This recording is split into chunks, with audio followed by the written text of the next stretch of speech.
Okay, hello and welcome to a brand new edition of Tydy Tea Time. Today, on this episode, we are asking, are soft skills serious business? Now, with me, as always, are my wonderful colleagues. There's Pooja, Soumya, and Kiran. Welcome back to Hello, TTT. hello. Hello, Hello. long So, while. soft skills, there's so much to say about soft skills, and a lot of people are actually doing that. But before we get into it, I want to give you a little bit of a trivia, which is, did you know that soft skills were created by the U.S. Army? What the term?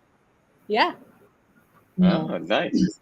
yeah. This is interesting. way back in the 1960s, and it basically refers to any skill that did not involve the use of machinery, right? So they coined this term soft skills. So basically, these are skills that were not quantifiable because they were not technical, which is again applicable today as well, but they were required to do basic things like rally the troops, get people together, get them to actually go out and do the job that they were there to do, right? And such an important skill, and that's where it all started out, right? Because they didn't know what else to call it. And today we are here in this world talking about how soft skills are should be renamed, perhaps, are not doing the actual skills that they represent. They're doing them a huge disservice, so to speak.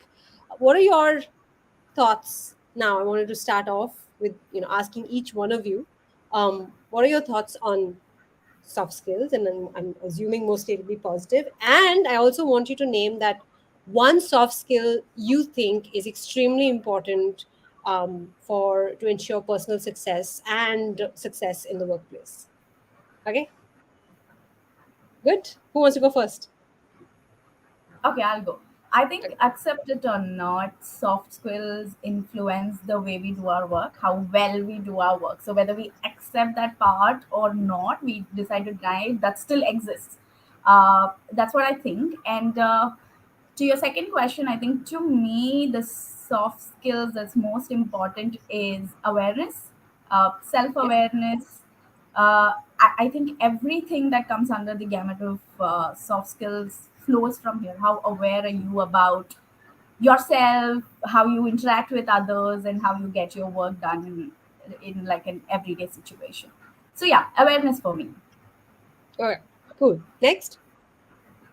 Um, for me, I think as a designer, one of the key soft skills I have noticed has been useful to me is just having curiosity, asking the ability to be able to ask questions. Because being a designer, you're always problem solving. You're always trying to find easier ways to communicate a certain topic. So it helps, for example, if you're working with a client that is giving you a brief and that you're not able to understand, being able to ask those questions, that space Yeah. to articulate those questions is so important. And that, of course, it goes hand in hand with being able to communicate well as well. But I Hmm. think curiosity would be one thing as a designer that I would say. Yeah. Yeah. Kiran. I think maybe from the perspective that I sit at today, which is building an entire organization. I think there's one thing that I keep doing, which is everyone who's being interviewed and going through the process. I always make sure I kind of do the last interview with everyone for whatever role it may be. The reason is to kind of identify what I say, which is, are you going to be a culture fit from an organization perspective? But I think when you kind of think about that, for me, it's all about how well the person can communicate. Um, I'm not talking about language proficiency, but the fact that you can communicate, I think, is probably the most critical skill more than anything else, even technical engineering, whatever it may be. I think that's the most important because if you're in trouble, you need to communicate. If you're doing well, you need to communicate. Being silent, even in that case, does not help. right? If you're looking to collaborate, you need to communicate. If you just need to get a message across, you need to communicate. And I think um, the ideal individual in a workplace is someone who can communicate and get their thoughts expressed so that someone else can understand it. Absolutely. So, I mean, all of you guys are right. Obviously, I mean, these are all fantastic skills. But according to there was a future of jobs study done by the World Economic Forum. And according to them, there are two skills that actually take precedence. What you said, Kiran, is one of them, communication. And the second, I think, Pooja, you've kind of touched upon it as well, which is um, you called it curiosity, but the other side to it is creativity, basically, right? These two skills are extremely important and have been actually ranked as the top two skills required for the future of work, right? If Excellent. I got a point over there. yes, you did, full marks for you. Thank you. um, so and that goes to show that you've got some great soft skills right there. Oh, that's amazing. Yes, see, again, it's brilliant. Yeah. No, and for me as well, I think, and not because I already knew what the top skill was, but I think creativity is an extremely important soft skill to have. In fact, that's something that you try to nurture that in children, right? You nurture creativity in children right from the beginning, not in the traditional education system that we have, but mostly, children should be allowed to play, to draw, to create, and to use all their skills towards creating, right, and to thinking differently, perhaps, in an ideal world. And that skill kind of takes a back seat as you grow up, I feel, because you're so focused on gaining vocational skills, professional skills. Learning education is limited to often what is taught from your textbooks, right? Very little is taught from outside, from the real world. And I think that therefore creativity is one of those soft skills that is extremely important. And it's great now that companies, organizations are starting to realize how these skills are the ones that hold a company together, right? You hire for technical skills, unfortunately. In fact, that's what you said, Kiran, like you do the last interview because you're checking for the other elements, because by then you assume that all the other things are taken care of, right? But uh, how do you usually get it right? Can you gauge soft skills through an interview? I think you can, at least from my perspective, it's not something that I believe you kind of can do straight out of college. It is something you hone over the years from an experience perspective, having worked with multiple types of people. Now, having worked with multiple types of people, I think communication comes in different forms, shapes, sizes, whatever it may be, different kind of ways of communicating. So there's no right way. And if I were to kind of just talk about that communication soft skill, I don't think there's any right way that's expected during an interview process. But you get to know if the person can kind of engage and be a contributing member in that team, right? So I think that's fundamentally what I look for. And unfortunately, like you said in the beginning, it's not quantifiable. Yeah. So it is a gut feel at the end of the day, and it is a gut feel from a decision making process as well. Yeah, yeah, yeah. In fact, I mean, uh, I want to quickly jump to this one thing, and someone actually commented on this on our LinkedIn as well. It was that, in this world where you have AI, you have ML, you have all this technology in the workplace, suddenly probably soft skills, or people are clamoring to rename it, but I want to keep calling it soft skills, and I'll come to that in a bit. But you know suddenly it's taking so much more of the limelight, because suddenly that's the one thing differentiating you from a machine, right?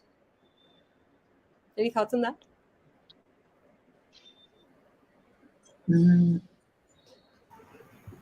Maybe I think this point. I think it's not the only thing that differentiates you from a machine. It really is not. I There mean, are roles now which the fact that you can add context to certain information is not a soft skill.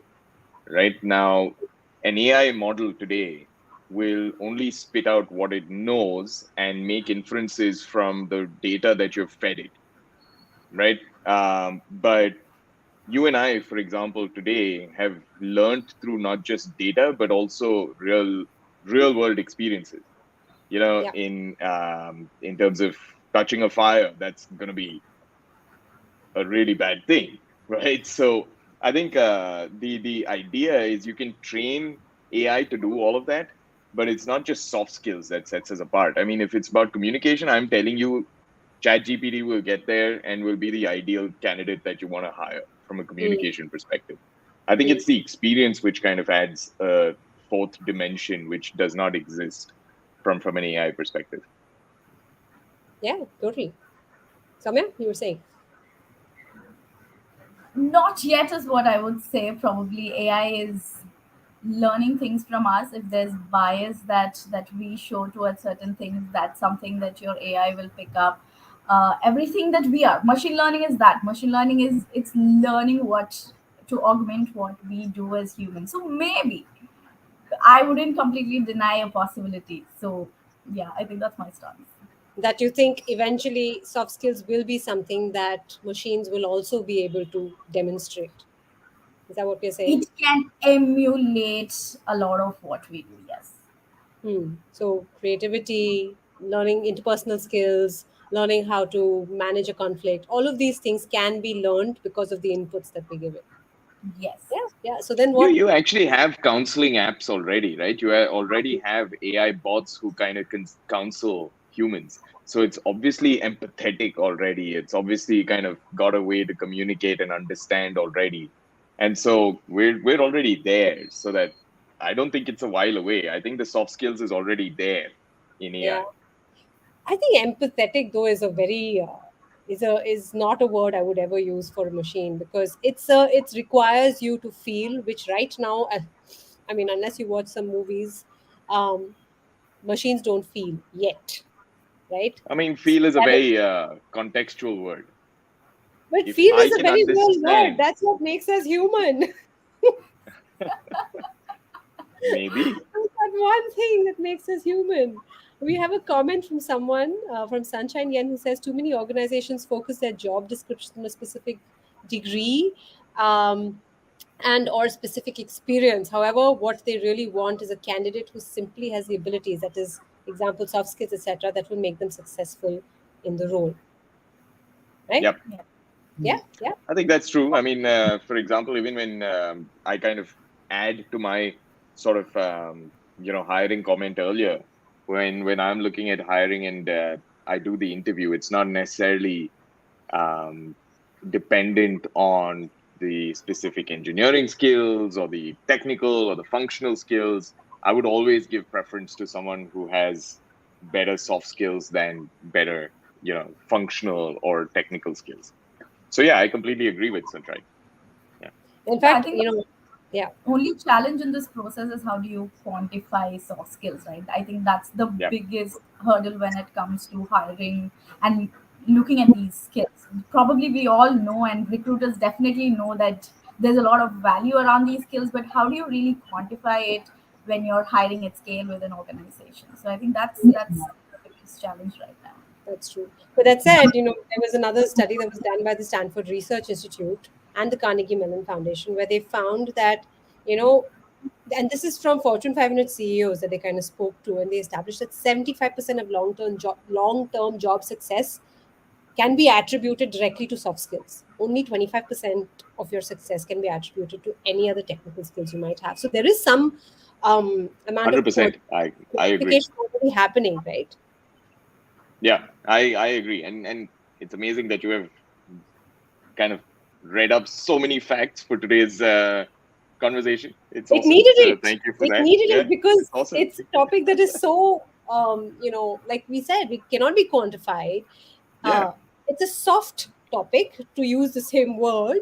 So how do you establish the importance? Because everyone's talking about how important it is, but then nobody can yeah, really tell you, like, yes, you will be hired because of this one thing, rather than, yeah. say, for example, your degree or X number of years of experience, right? That is the thing. How do you establish that differentiation? And now I want to come to that one thing that I said earlier, right? Which is so many people are talking about, including Seth Godin. We kind of linked to the article on this event description where he talks about renaming it. People have tried to call it power skills. People have tried to call it real skills, human skills, right? Anything but soft. And therein lies a certain problem again, which is, soft is considered a very feminine trait, right? The celebration of this words like power, words like strong, hard, all of these are masculine. I'm not being gendered here, but I'm just talking about, just the certain words.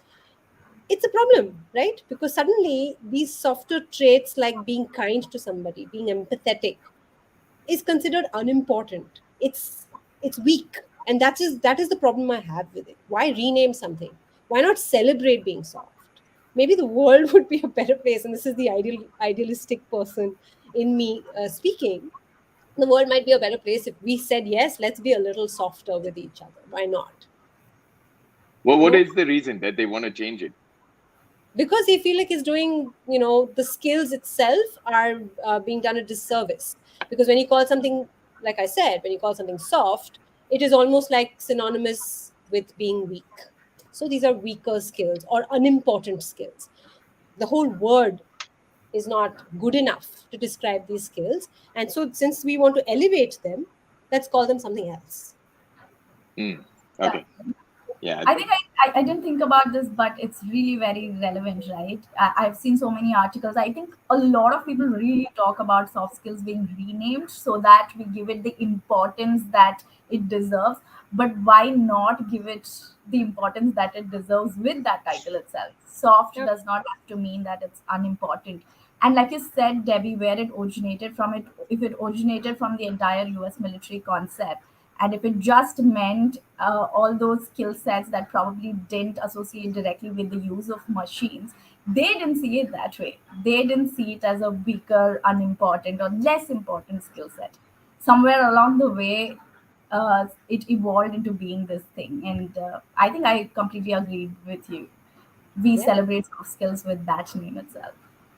Yeah. Yeah. I think the whole philosophical community on LinkedIn and all these writers and thought leaders have to really stop trying to rename things. Hmm. They're totally fine the way it is. Just like go ahead and embrace what we have rather than trying to spend time trying to rejig things and bring new meaning and new power and passion to it. I think, yeah, I'm as you can see, not very for any of this. Yeah. It's just taking away from the actual conversation. Though I'm for changing language, like language is something that defines things for us. So if there are places where we need to use language as a way to change our mindset, attitude towards something, that's fair. But I think from this perspective, I agree with Debbie, and also to your perspective, Kiran, that no, let's keep it soft skills. Such great soft skills, Ramya. Very diplomatic. Well done Very them. diplomatic. The right way of doing things. Pooja, what about you? Like, do you, like you said right at the start, that what you do today requires technical skills, right? It requires you to have knowledge of software and how to use it. But in addition to that, isn't there, like, there is so much more that would elevate what you do in your day to day, right? If you applied soft skills. For sure. In pretty much like I said, we're problem solvers, right? As designers. So Yeah. being able to empathize with the user, say for example, just being able to understand and empathize with the person that or with the product that I'm trying to better. There are multiple things to that. I mean, say being able to receive or being able to give feedback, being able to um, see, soft skills are very transferable, and I think you said the examples of human skills, real skills, all these other names, right? I feel I read somewhere that transferable skills was another Yeah. term which is Yes. really thought made the most sense. Yeah. Uh, because when I like, Transferable skills for soft skills. Yes. I mean, they are soft skills are transferable in any field versus hard Yes. skills. Where if I come to a job interview, I might have all of the hard skills, my Adobe, my Illustrator, my this, my that, but you can't teach soft skills. Like you can't. That's not something You can, but it's a slower and longer process, right? It's much right. slower. But you you need your soft skills to sort of push your hard skills. Example, like Yeah. for me with Tidy, like I came onto this job with knowing X amount of software, but I also having the soft skills that I that I came with, I was Yeah. able to find newer software that was beneficial to the work that we were doing. You Like, were able to grow in your role as well. I think that's something important to point out here, yeah, and therefore yeah, transferable, right? You can have these skills as a designer, you can have them as a manager, you can have them as a content creator, you can have them as anything. Wherever yeah, you go, these are skills that are applicable across the field, across the spectrum, so to speak. yeah. It's funny because a lot of the time designers are you don't your design should be so good that you don't even need to communicate it. Like there's a lot about that, right? But it is important. Like so if I'm doing a presentation tomorrow, I need to have both the ability to communicate visually as well as orally. I'm not going to be assuming that the people I'm talking to just know what I'm saying through what they're seeing, right? Like so and that way design is so subjective. Like there's so much to get out of it, and having the skill to be able to just keep pushing yourself. Because Yeah, again, another situation where some client is there's constant feedback, last minute changes. That's a very common thing, right, yeah. with designers. But being able to not get frustrated by it, and saying that okay, the more I do options, the more chances for something to click, something to So succeed, based on what right? you're saying, so here's another term. It's Yeah, life skills. It's like navigating life. true. That's what it is. Lot of that. That's true. Kiran Even said as well, right? You know, fire is hot, so you won't touch it. That's a life skill and survival skill.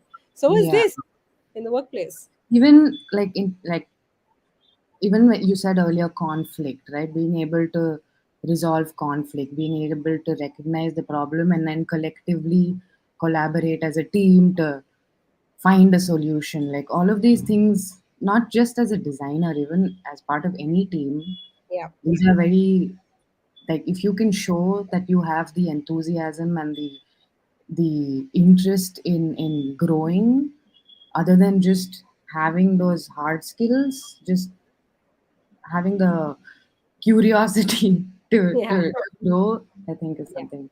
yeah. We Yeah. have another comment that's just come in from Rohan, who's basically saying that it all changes if you incentivize these skills, monetarily or otherwise. Should for how do you monetize something that is so hard to quantify? That's my question. I think to an extent you kind of monetize it when you grow within the organization, because you don't grow unless you kind of have those so-called soft skills, right? You don't Yeah, become a leader, you don't kind of continue to stay on as an effective manager.